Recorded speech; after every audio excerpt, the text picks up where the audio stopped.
তাহলে আমি সেজদা দিছি জান্নাতের আশায়, শুধু জান্নাত না, এখানে আরো কিছু আছে। আসলটা কি? তাহলে ক্ষণস্থায়ী জীবনের মাকসাদ, চিরস্থায়ী জীবনের রবের। তাহলে আমরা সবাই চাই যে আমরা আমাদের রবের সাথে সাক্ষাৎ করব। আমরা সবাই কি চাই? হাদিসে আছে যে রবের সাক্ষাৎ প্রার্থী, রব তার সাক্ষাৎ প্রার্থী। মান কানা ইউরিদু লিকা আল্লাহ ইউরিদু আল্লাহু লিকাহু। যে রবের সাক্ষাৎ প্রত্যাশী, রব তার সাক্ষাৎ প্রত্যাশী। সুবহানাল্লাহ। এবার রব বলেন ফামান কানা ইয়ারজু লিকা রাব্বিহি ফালইআমাল আমালান সালিহা। সেজন্য আমলে সালেহ করে। সেজন্য কি করে? সেজন্য আমলে সালেহ করে। সেজন্য আমলে সালেহ করে। সেজন্য নেক আমল করে। তাহলে আমার নেক আমলের পেছনে, প্রতিটা নেক আমলের পেছনে রব্বে কারীমের পক্ষ থেকে কোনো না কোনো ওয়াদা আছে। এই ওয়াদা মূলত আসল নয়, মূলত হলো রবের সাক্ষাৎ হলো আসল। সুবহানাল্লাহ বলে।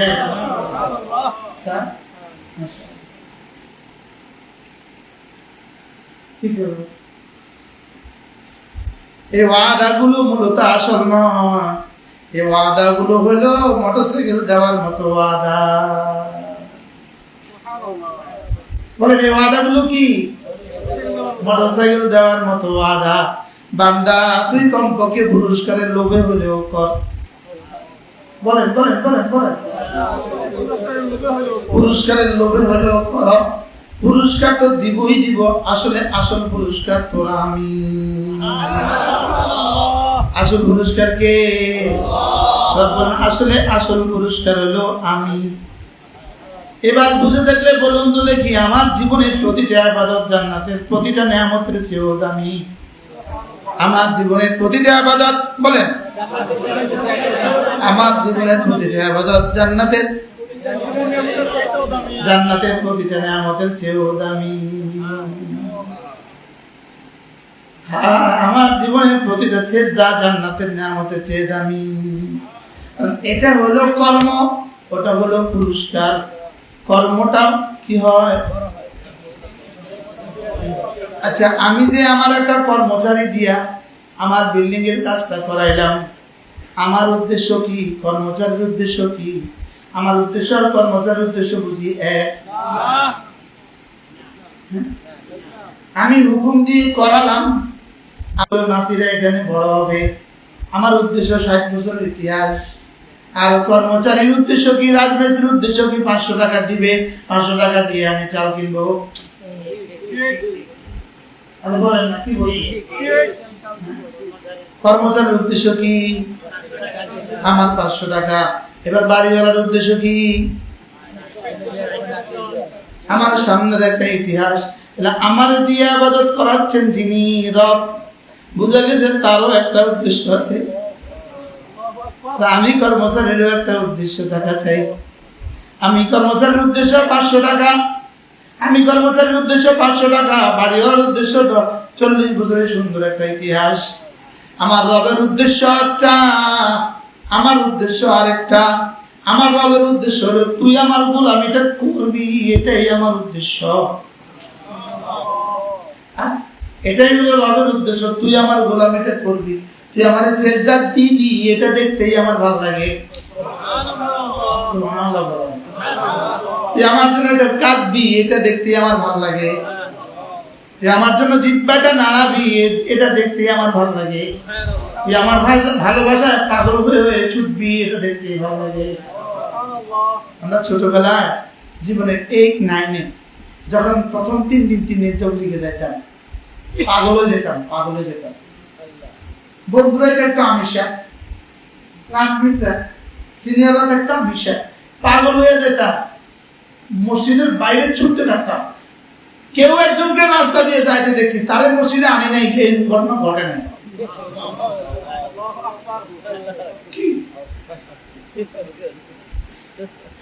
মানে একটা নেশা কাজ করতো, যদি তারে ধৈরাই না, যদি তার এই ধৈর্য না ওজুটা করাইয়া আসরটা পড়াইয়া দিতে পারি তো তার পুরো আসরের সব আমি পাবো। মানে ব্যবসার নেশায় ছুটতাম। আর তৃতীয় দিন যখন শেষ হয়ে যাবে, ধরেন আমরা শুক্রবারে সকালবেলা বাইরে, বৃহস্পতিবারে আসরের পরে বাইরেছি, রবিবারে ফজরের পরে চলে আসবো মাদ্রাসায়, তো এখন কি করতাম, শেষ সময়ে জিব্বা বেশি নাড়তাম, আরে 49 লক্ষ তো কমে যায়।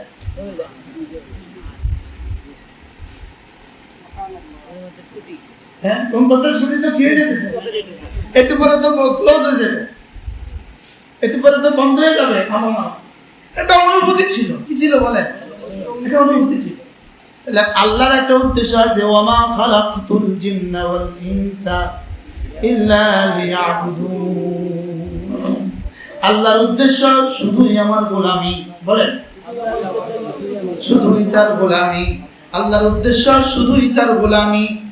কখনো ফরজ দিয়া, কখনো সুন্নত দিয়া, কখনো নফল দিয়া, কখনো মুস্তাহাব দিয়া, সুবহানাল্লাহ, কখনো নামাজ দিয়া, কখনো তেলাওয়াত দিয়া, কখনো জিকির দিয়া, কখনো দাওয়াত দিয়া, কখনো তাবলীগ দিয়া, কখনো তালিম দিয়া। এই সবটাই হলো আল্লাহ তাআলার উদ্দেশ্য। সুবহানাল্লাহ। বান্দা যে একটার উপরে অবিচল থাকতে পারবে না, বান্দা একটা কাজ বেশি করতে পারবে না, অনেকক্ষণ করলে ভালো লাগে না, এই জন্য এটাকে তাফান্নুন করে দিয়েছে, ভিন্ন ভিন্ন করে দিয়েছে। সুবহানাল্লাহ। আর না গাছের মতো দাঁড়ায় থাকতে বলতো, দাঁড়ায় থাক, শুধু দাঁড়ায় থাকবি 2 ঘন্টা। গাছ যে পুরা 300 বছর দাঁড়ায় রয়েছে, গাছের কোনো কষ্ট হয়েছে? আমরা পারবো? যদি শুধু 30 মিনিট দাঁড়ায় থাকতো কত কি অবস্থা হতো? তো না, একটু ঝুঁকি কমর ঠিক করো, এবার আবার ছেড়ে যাও, আবার একটু বসো, আবার একটু বসো, যাও এবার বাড়ির দিকে যাও। কি কতটা সুন্দর করে তাফান্নুন করে দিয়েছে। তাফান্নুন মানে কি বলবো, তানাফুক করে দিয়েছে, ভাগ ভাগ করে দিয়েছে, পাট পাট করে দিয়েছে। কি করছে বলেন? আমার সুবিধার্থে না রবের সুবিধার্থে? কার সুবিধার্থে? আচ্ছা, যদি ফজর নামাজে 20 রাকাত দিত, ব্যাপারটা কেমন হতো? আচ্ছা, 2 রাকাত পড়তে কষ্টটা কেমন? আমি না, আমরা তো রাতে জাগি, রাত জাগতে কষ্ট হয়। ফজরে ইমাম সাহেব যখন দাঁড়ায়, বিশ্বাস করেন মন চায় ইমাম সাহেব কই কানে কানে, হুজুর একটু শর্ট করিয়ে, পারতেছি না তো কি করবো। আর হারামে পাকে তো দাঁড়াইলে মন চায় যে একদিকে দিল বলে এত সুন্দর তেলাওয়াত, আল্লাহ 1 ঘন্টা করুক। আর অজু খবরদার 2 মিনিট আমার সময় আছে, কারণ আমি না রাত 2টা বাজে ঢুকছি, এখন ওজুর কি অবস্থা? সব ঠিক না, সারা বরবাদ করে এসছে, এবার বাজে গেছে। তাহলে আল্লাহর চাওয়া কি, বান্দার চাওয়া কি? বান্দার চাওয়া কি? তুই জান্নাতের চাওয়ায় পড়, তুই জান্নাতের আশায় পড়। আল্লাহর চাওয়া কি? তোর পড়াটাই আমার চাওয়া। আরে সুবহানাল্লাহ। আল্লাহর নাম কি? আল্লাহর গোলামি, আমার গোলামের দরকার। তার তো কায়নাতের সব জাররা থেকে জাররা তাও ওয়া কারাহান তার চিন্তা করে, পৃথিবীর সবকিছু তাকে চিন্তা করে। বলেন, পৃথিবীর সবকিছু তাকে কি করে? আমার চিন্তা লেগে এত এত টানকা, মনে বুঝেন? পৃথিবীর সবকিছুতে চিন্তা করে, আমার চিন্তা লেগে এত। আপনাদের সিলেটের ভাষায় কোনো শব্দ আছে? আমারটা লেগে এত টানকা। তো পাগল কে? পাগল পাগল পাগল হবে, পাগল পাগল।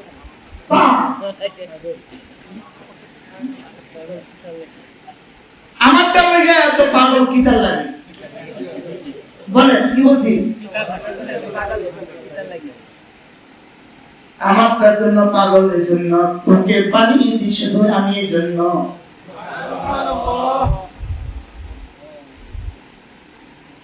সারা দুনিয়ার সমস্ত মাখলুকাত তো সেজদা করে, তাওয়ান ওয়া কারান, ইচ্ছায় অনিচ্ছায়, ওদের সেজদায় আমার কিছু আসে যায় না।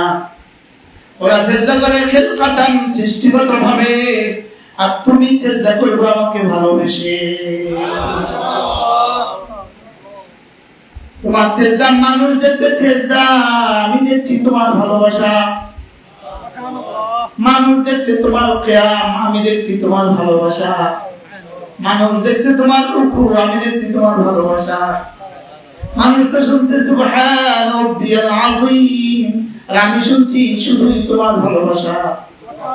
তুমি আমার ভালোবাসা, তুমি আমাকে ভালোবাসো। সুবহানাল্লাহ। তুমি আমাকে কি করো? আমার কাছে তোমার ভালোবাসার মূল্য এত, এজন্য তোমার 70 বছর দিয়ে কোটি কোটি বছরের জান্নাত কেন দিব? আর বেঈমানের 70 বছর দিয়ে কোটি কোটি বছরের জাহান্নাম কেন দিব? বেঈমানকে যদি কোটি কোটি বছরের জাহান্নাম দেয়, তো বেঈমান যদি জিজ্ঞেস করে কোটি কোটি বছরের জাহান্নাম কেন দিলেন? 70 বছরের কুফর দিয়া 70 বছরের জাহান্নাম দেন, এরপরে আপনি আমার জান্নাত দিয়ে দিতে হবে। আপনার 70 বছরের নাফরমানি করছি আমি, তো 70 বছরের জাহান্নাম দিয়ে দেন। আর 70 বছর ঈমান আনছি আমি, তাকে সে 70 বছর ঈমান আনছে, তাকে আবার 70 কোটি বছরের জান্নাত দিলেন কেন? যেই কারণে তাকে 70 বছরের ঈমানের বরকতে 70,000 কোটি বছরের জান্নাত দিলাম, ওই কারণেই বেঈমানকে 70 বছরের কুফরের পরিবর্তে 70,000 কোটি বছরের জাহান্নাম দিল। ওর কলিজে ভালোবাসা আছে, ভালোবাসার দাম দিছি আমি। ভালোবাসা যাকে ঘরে তুলে আনে তাকে আর জীবনে কখনো বের করে না।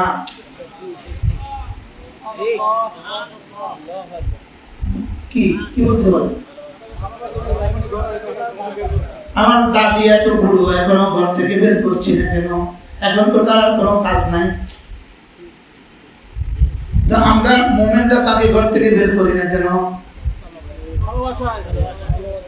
মমতা, ভালোবাসা। আর বেঈমানটা মারেই বের করে দেয় কেন? ওরা বৃদ্ধাশ্রমে যায় কেন? হ্যাঁ, ভালোবাসা নাই বলে, মমতা নাই বলে। তাহলে আল্লাহ তাআলা আমার কাছে মূল কি চান? আল্লাহ তাআলা আমার কাছে মূল চান ভালোবাসা। আল্লাহ আমার কাছে মূল কি চান? এখন ভালোবাসার বহিঃপ্রকাশ হবে ইতিকাদান, ভালোবাসার বহিঃপ্রকাশ কাওলান, ভালোবাসার বহিঃপ্রকাশ ফি'লান, ভালোবাসার বহিঃপ্রকাশ